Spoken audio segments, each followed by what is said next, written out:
சட்டம் ஒழுங்கு என்னுடைய நேரடி கண்காணிப்பில் இருக்கும். எல்லா துறையும் என்னோட நேரடி கண்காணிப்பில் இருக்கும். சட்டம் ஒழுங்கு அப்படின்னு சொல்லும்போது அது யாருடைய கையில் இருக்க வேண்டும் அப்படின்னு கேட்டால் காவல்துறை அதிகாரிகளுடைய கையில் இருக்கணும். ஒருவேளை காவல்துறை அதிகாரிகள் கையிலிருந்து சட்ட ஒழுங்கு அப்படிங்கிறது சரிவர செயல்படவில்லை என்றால் அதற்கு தகுந்த அமைச்சர் யார், இல்லை அதை கண்ட்ரோல் பண்ணக்கூடிய உயர் அரசு பொறுப்பில் ஏற்கிறது யார் அப்படின்னு பார்த்தீங்கன்னா முதலமைச்சர் தான். அப்படிப்பட்ட சட்ட ஒழுங்கு அதை சரி செய்வதற்கான காவல்துறை அதிகாரிகள் ஒரு கொலை வழக்கை ரொம்ப பெரிய அளவில் அங்கே ஏதோ ஆர்ப்பாட்டம் நடக்குது, அங்கே ஏதோ ஒரு கூட்டம் நடக்குது அப்படின்னு சொல்லி ஒரு ஸ்பெஷல் சப் இன்ஸ்பெக்டர் அவரை வெட்டி கொண்டு இருக்காங்க அப்படிங்கிற ஒரு செய்தி இன்னைக்கு தமிழ்நாடு முழுவதுமாக பெரிய பரபரப்பை ஏற்படுத்தியிருந்துச்சு. யூனிஃபார்மில் ஒரு வழக்கை விசாரிக்க வந்த ஒரு காவல்துறை அதிகாரி வெட்டி படுகொலை செய்யப்படுகிறார். அது யார் செஞ்சாங்க அப்படிங்கிறது சரியாக தெரியாததுனால 6லேருந்து 8 தனிப்படைகள் அப்படிங்கிறது அமைக்கப்படுது. உடனடியாக 2 பேர் சரணடைகிறாங்க. ஒரு அப்பா மகன் தேடுறாங்க அப்படின்னு சொன்னாங்க. அவங்களும் இப்போது சரணடைந்து விட்டதாக சொல்கிறார்கள். உண்மையிலேயே இந்த திருப்பூர் உடுமலை என்ன நடந்துட்டு இருக்கு அப்படிங்கிறது தெரியாமல் நிறைய பேர் என்னப்பா நடக்குது அப்படிங்கிற கேள்வி மட்டும் கேட்டுட்டு இருக்காங்க.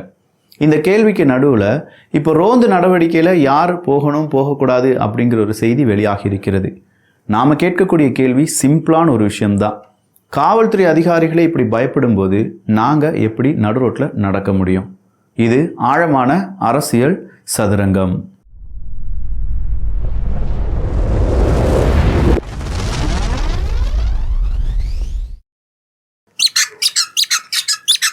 கிட்ஸ்பெஸ்டியில் 2 ப்ராடக்டை 169க்கு அறிமுகம் பண்ண போகிறோம். ஒன்று இந்த ஏர்மஃப் தான்.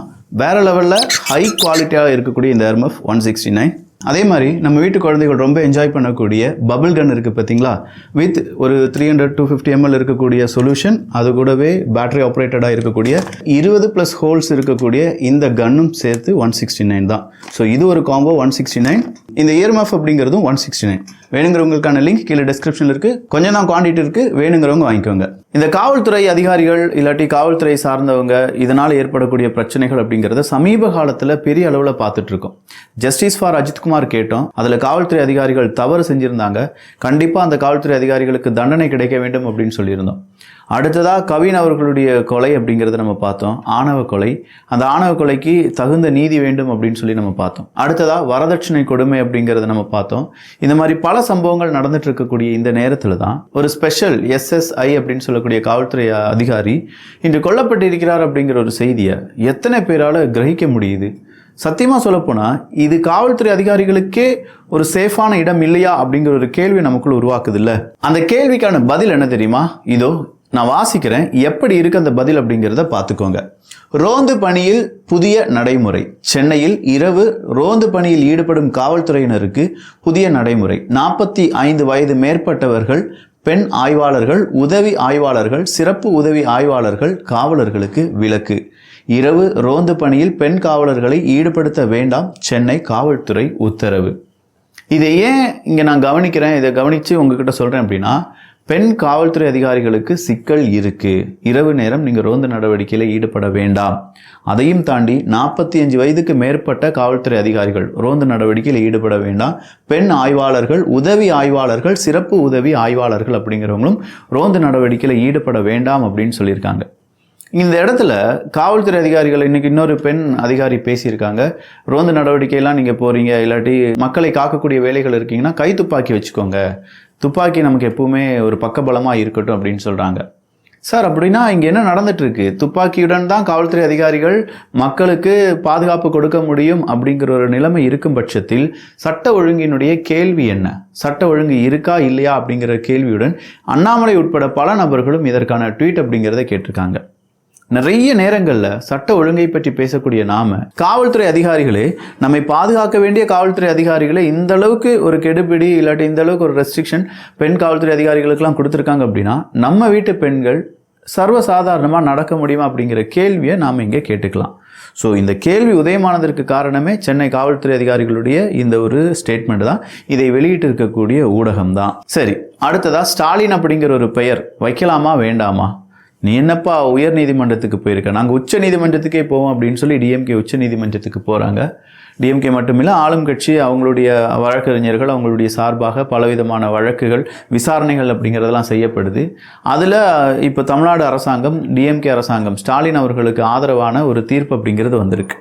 CV சண்முகம் அவர்கள் தான் இந்த வழக்கை தொடுத்தார் அப்படின்னு சொல்லி பார்த்தோம். தேவையில்லாமல் அரசியலை நீதிமன்றத்துக்கு கொண்டு வராதீங்க. உங்களுடைய அரசியல் பிரச்சனைகளால் நீதிமன்றத்தினுடைய டைமை வேஸ்ட் பண்ணாதீங்க. உங்களுக்கு 10 லட்சம் ரூபாய் அபராதம். CV சண்முகம் அவர்களுக்கு 10 லட்சம் ரூபாய் அபராதம் விதிக்கப்பட்டு, அதே மாதிரி ஸ்டாலின், அது நலம் காக்கும் ஸ்டாலினாக இருக்கட்டும், உங்களுடன் ஸ்டாலின் அப்படி இருந்ததாக இருக்கட்டும், இது எதுவுமே இனிமேல் பேர் பயன்படுத்துவதில் தடை கிடையாது. அந்த தடைக்கு நாங்கள் தடை உத்தரவு, ஸ்டாலின் அப்படிங்கிற பெயர் பயன்படுத்தக்கூடாதுன்னு சொல்லி ஒரு தடை உத்தரவு போட்டிருந்தாங்கல்ல, அதை தடைக்கு நாங்கள் இப்போ தடை உத்தரவை பிறப்பிக்கிறோம் அப்படின்னு சொல்லி ஸ்டாலின் அப்படிங்கிற பெயரை பயன்படுத்தலாம். முதலமைச்சர் அவர்களுடைய புகைப்படத்தையோ பெயரையோ பயன்படுத்துவதற்கு எந்த விதமான பிரச்சனையும் கிடையாது அப்படிங்கிறத உச்ச நீதிமன்றம் இன்று தீர்ப்பாக வழங்கியிருக்கிறார்கள். அடுத்ததா ஒரு முக்கியமான அப்டேட். தூய்மை பணியாளர்கள் அப்படின்னு சொல்றது நம்ம எல்லாருக்குமே தெரியும். அப்படிப்பட்ட தூய்மை பணியாளர்கள் ஒரு 15 வருஷமா உழைச்சிட்டு இருந்தவங்கள பணி நிரந்தரம் அப்படின்னு சொல்லி தான் வாக்குகள் கேட்டு போன தடவை ஆட்சியை பிடித்து இப்போ ஆட்சியில் இருக்காங்க. அதில் மேயர் பிரியா அவர்களை பார்த்து நிறைய பேர் கேள்வி கேட்குறாங்க. அப்போ இந்த தூய்மை பணியாளர்களை என்ன செஞ்சுருக்காங்க அப்படின்னா வேலையை விட்டு தூக்கியிருக்காங்க. அதுக்கு பதிலாக ப்ரைவேட் செக்டார்ஸுக்கு இந்த வேலை அப்படிங்கிறது கொடுக்கப்பட்டிருக்கிறது. அப்போ இதுக்கு இவ்வளோ நாள் நாங்கள் வேலை பார்த்தோமே, எங்களை குப்பை மாதிரி தூக்கி கிடாசிட்டீங்களே அப்படின்னு சொல்லி இந்த தூய்மை பணியாளர்கள் மிகப்பெரிய ஒரு கோரிக்கையை வைத்து போராட்டம் அப்படிங்கிறத நடத்துகிறாங்க. இந்த போராட்டம் நடைபெறுகிறதே மேயர் பிரியா அவர்களே நீங்கள் என்ன சொல்ல போகிறீங்க அப்படிங்கிற கேள்விக்கு, இல்லை நாங்கள் பேசிட்டு தான் இருக்கோம், பேச்சுவார்த்தை நடந்துட்டு தான் இருக்குது, அதை விடுத்து வேறு யாரோ சொல்கிறாங்க அப்படிங்கிறதுக்காக எங்களால் பதில் சொல்ல முடியாது அப்படின்னு சொல்கிறாங்க. ஸோ தூய்மை பணியாளர்களுக்கு வேலை அப்படிங்கிறது நிரந்தரமாக்கப்படவில்லை. உங்களுடைய மேனிஃபெஸ்டோல அது எதுவுமே இல்லை. ஸோ சொல்லப்போனால் உங்களுடைய தேர்தல் வாக்குறுதியில் என்ன வாக்குறுதி கொடுத்துருக்கீங்க அப்படிங்கிறத ஆளும் கட்சியாக இருக்கட்டும் எதிர்கட்சியாக இருக்கட்டும் 1க்கு 2 முறை திருப்பி பார்த்துவிட்டு வருவது நல்லது. அடுத்ததாக புளியங்குடி தான். புளியங்குடி அப்படின்னு சொன்னோடனே இதில் இன்றைக்கி எடப்பாடி பழனிசாமி அவர்கள் போகிறாங்க. ஸோ அங்கே போகும்போது இந்தியாவிலேயே எலுமிச்சை பழம் அதிகமாக உற்பத்தி ஆகக்கூடிய இடம் இது தான். ஸோ நீங்கள் கேட்ட மாதிரியே எலுமிச்சை பழத்துக்கான ஒரு ஜூஸ் அதை அமைக்கக்கூடிய ஒரு ஆலை அப்படிங்கிறத நாங்கள் ஏடிஎம்கே ஆட்சி அமைந்தவுடன் இங்கே வைத்து விடுவோம் அப்படின்னு சொல்லியிருக்காங்க. ஏடிஎம்கே இப்போ கொஞ்சம் கொஞ்சமாக அவங்களுடைய வாக்குறுதிகளை எந்தெந்த இடத்துல எந்தெந்த மாதிரியான வாக்குறுதிகள் கேட்கப்படுகிறதோ, எந்த இடத்துக்கு தேவையாக இருக்கோ அந்த இடத்தை நோக்கி அவங்களுடைய அந்த வாக்குறுதிகள் எல்லாத்தையுமே அள்ளி தெளித்து வருகிறார்கள். 10,000 நெல் மூட்டை கொஞ்சம் யோசிச்சு பாருங்க. இந்த 10,000 நெல் மூட்டையும் வேஸ்ட் ஆயிடுச்சு அப்படிங்கிறது இன்னும் கொஞ்சம் யோசிச்சு பாருங்க. ரொம்ப பெரிய அளவில் மன வருத்தமாக இருக்கும்ல. நம்ம ஒரு 3,000 ரூபா 2,800 ரூபா கொடுத்து ஒரு மூட அரிசி வாங்கி வைக்கிறோம்.